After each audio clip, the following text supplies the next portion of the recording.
Deep in the hollows of eastern Kentucky, where the morning mist clings to ancient ridgelines like the ghosts of forgotten sins, there stands a cabin that local folks won't speak about after dark. The floorboards still creak with the weight of secrets too heavy for any foundation to bear. And if you listen closely on certain nights, when the wind cuts through the pines just right, you can almost hear the echoes of a story so disturbing that 3 generations of mountain families have sworn never to tell it. But tonight, we're going to tell it anyway. Hello everyone. Before we start, make sure to like and subscribe to the channel and leave a comment with where you're from and what time you're watching. That way, YouTube will keep showing you stories just like this one. In 1923, a circuit judge traveling through the remote mountains of Appalachia stumbled upon court records that would haunt him for the rest of his life. Buried in a stack of yellowed documents was the case file of Delilah Mae Whitlock, a woman whose story had been deliberately buried by a community too ashamed to acknowledge what had happened within their own bloodlines. What that judge discovered wasn't just a tale of family dysfunction. It was a multi-generational nightmare that revealed the darkest corners of human nature when civilization's watchful eye turns away. This isn't a story about poverty or isolation, though both played their roles. This isn't even a story about mental illness, though madness certainly crept through the Blackwood family tree like poison through mountain water. No, this is something far more disturbing. A chronicle of how tradition, silence, and twisted loyalty can transform a family into something that barely resembles humanity at all. The locals called her Devil's Daughter, though never to her face. They whispered that she carried the mark of her sins in her eyes, one blue, one green, like God couldn't decide whether to bless or curse her.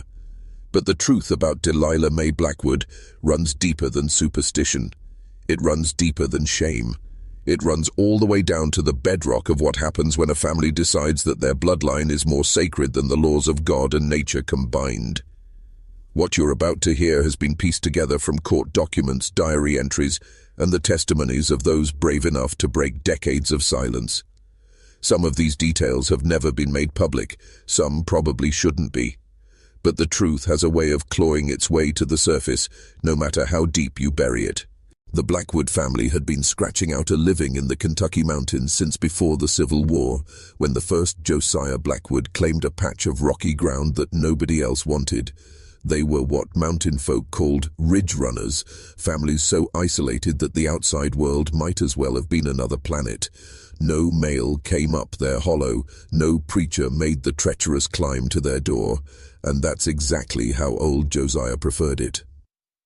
By 1890, the Blackwood homestead had grown into a small compound of rough-hewn cabins connected by covered walkways, like a fortress designed to keep the world out and the family secrets in. Josiah's son, Ezekiel, had inherited more than just his father's land.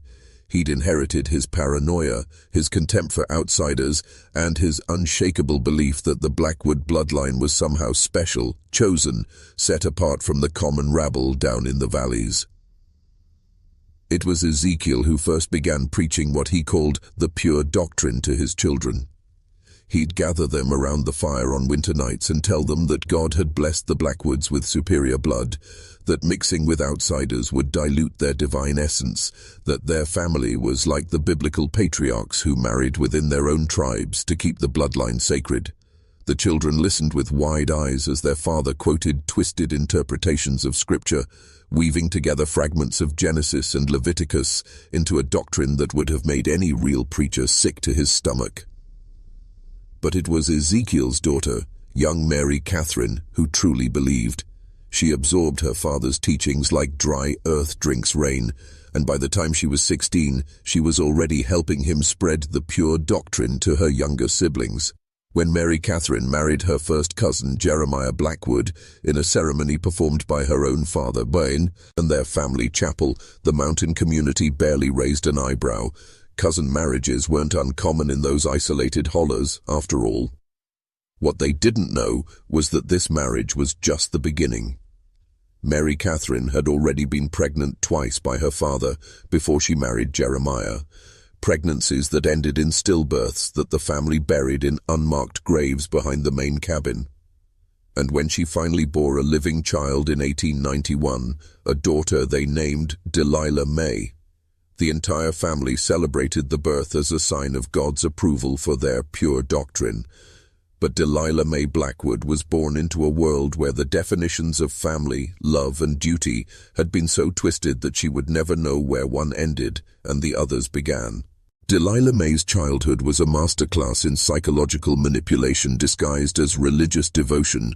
From the moment she could walk, her grandfather Ezekiel would take her by the hand each morning and lead her to the family chapel, a converted storage room where handwritten scripture covered every inch of the walls, verses carefully selected and edited to support the Blackwood doctrine of blood purity. She learned to read using her grandfather's annotated Bible, where entire passages had been crossed out and rewritten in his spidery handwriting. By age 7, Delilah May could recite from memory the twisted genealogies that Ezekiel claimed proved their divine heritage. She knew that Abraham married his half-sister Sarah, that Jacob married 2 sisters, that the sons of Adam must have married their own sisters to populate the earth. What she didn't know was that normal families didn't gather in circles every evening to discuss the spiritual benefits of keeping bloodlines uncorrupted by outsider poison. Her mother, Mary Catherine, had by this time become something between a religious fanatic and a broken shell of a woman. She spent her days in a constant state of nervous energy, always cooking, always cleaning, always preparing for the next family ceremony or ritual. She spoke to Delilah May in the cadence of biblical prophecy, calling her the chosen vessel and the pure seed of the covenant. When Delilah May asked why she looked different from the children she occasionally glimpsed in the valley below, why her eyes were 2 different colors, why her left hand was slightly malformed, her mother would clutch her close and whisper that these were signs of God's special favor. The truth was far more sinister. Delilah May's distinctive features weren't marks of divine blessing. They were the physical manifestations of generations of inbreeding, genetic abnormalities that would have sent any doctor running for help. But there were no doctors in the Blackwood compound. There was only family and family doctrine, and the growing certainty that Delilah May was being groomed for something that went far beyond normal religious instruction. When she turned 13, the nature of her education began to change. Ezekiel started teaching her about the sacred duty that awaited her, the role she would play in keeping the Blackwood bloodline pure for another generation. He spoke in biblical metaphors and cryptic references, but the message was becoming clear. Delilah May wasn't just a member of the family, she was its future, and that future required sacrifices that would make Abraham's willingness to kill Isaac look like child's play.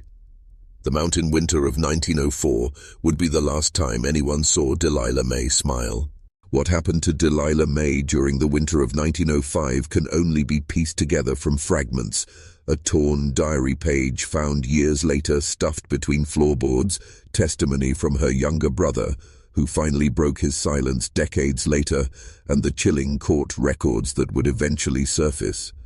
But the picture that emerges is one of systematic grooming disguised as spiritual awakening, of a 13-year-old girl being prepared for horrors that her isolated upbringing had taught her to accept as divine will. Ezekiel had begun holding private covenant ceremonies with Delilah May, rituals that took place in the root cellar beneath the main cabin where the family kept their winter stores. He told her these sessions were necessary to prepare her for her sacred role as the vessel of the pure bloodline. The ceremonies started with hours of prayer and fasting, followed by readings from the carefully edited scriptures that emphasized the spiritual importance of family unity. Then came the physical purification rituals that Ezekiel claimed were modeled after Old Testament practices.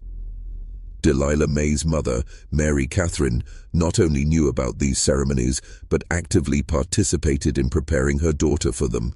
She would dress Delilah May in white robes that she had sewn by hand, anoint her with oils made from mountain herbs, and whisper encouragement about the holy purpose she was fulfilling.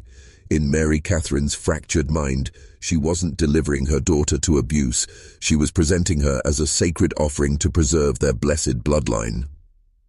The psychological manipulation was as devastating as any physical harm. Delilah May was told that resistance would anger God, that doubt was a sign of spiritual impurity, that her discomfort was simply her mortal flesh rebelling against divine purpose. When she cried, she was told that tears were prayers. When she tried to refuse, she was reminded of biblical women who had suffered for the greater good of their people. Every normal human reaction was reframed as either weakness to be overcome or holiness to be embraced. By spring of 1905, the damage was done. Delilah May had been transformed from a curious, spirited child into something resembling a sleepwalker, present in body but absent in spirit, going through the motions of daily life while some essential part of her had retreated so deep inside that it might never surface again. Her grandfather proclaimed this change as evidence of her spiritual maturity, her acceptance of God's plan for the Blackwood family.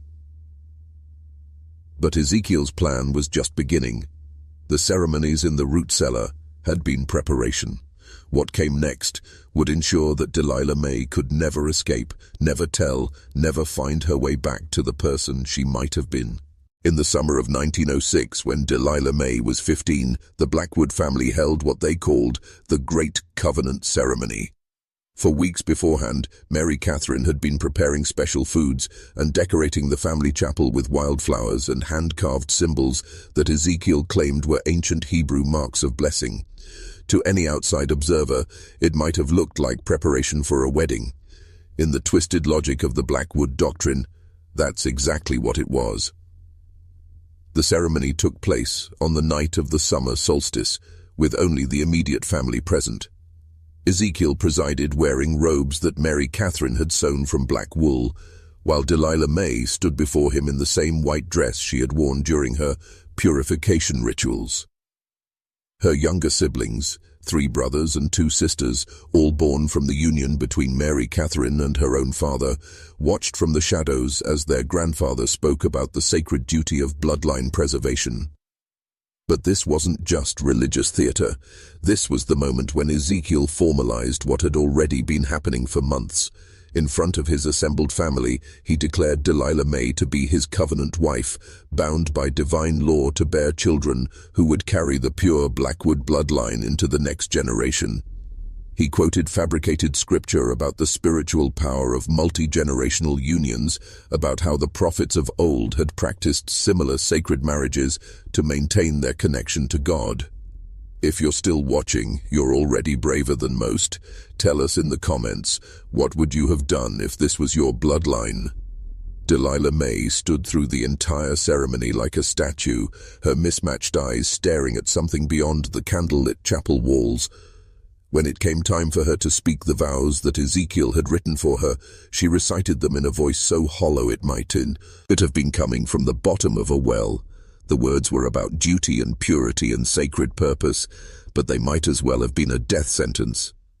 By October of that same year, Delilah May was pregnant with her first child, a pregnancy that the family celebrated as proof of God's approval for their practices.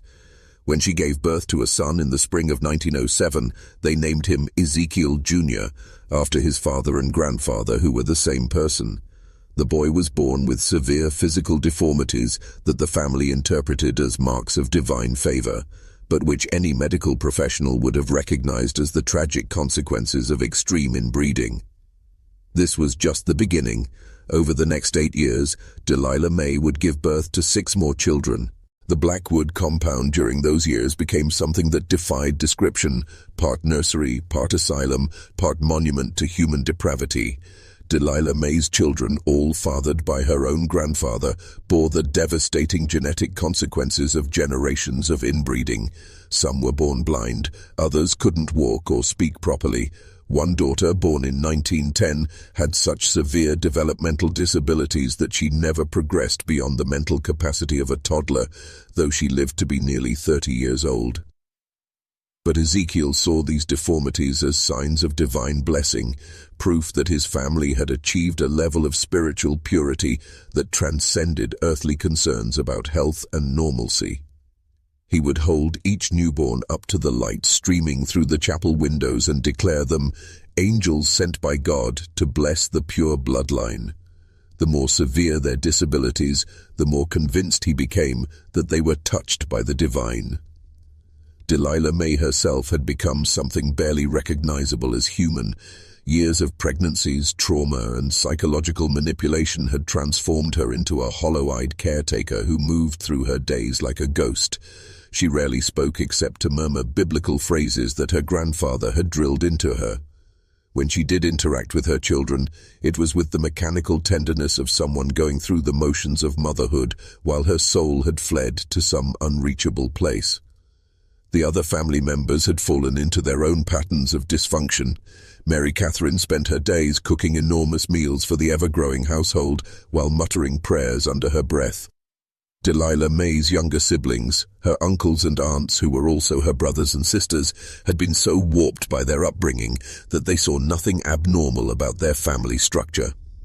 Some of them had begun forming their own inappropriate relationships within the compound, creating an even more tangled web of genetic disaster. By 1915, there were 17 people living in the Blackwood compound, and nearly all of them shared DNA in ways that nature never intended. The isolation that had once protected their secrets was now trapping them in a spiral of genetic and psychological destruction that grew worse with each generation. Ezekiel, now in his 70s, had begun talking about preparing the next generation of covenant wives from among his own granddaughters. But the outside world was beginning to take notice. Modern roads were creeping closer to the mountain hollows.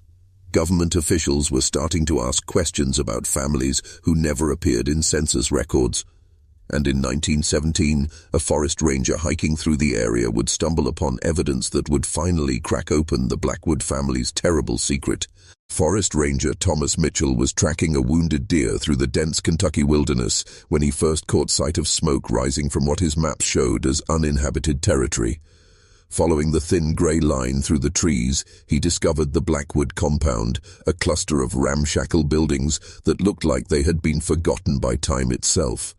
What he witnessed there would haunt him for the rest of his life and eventually lead to one of the most disturbing court cases in Appalachian history.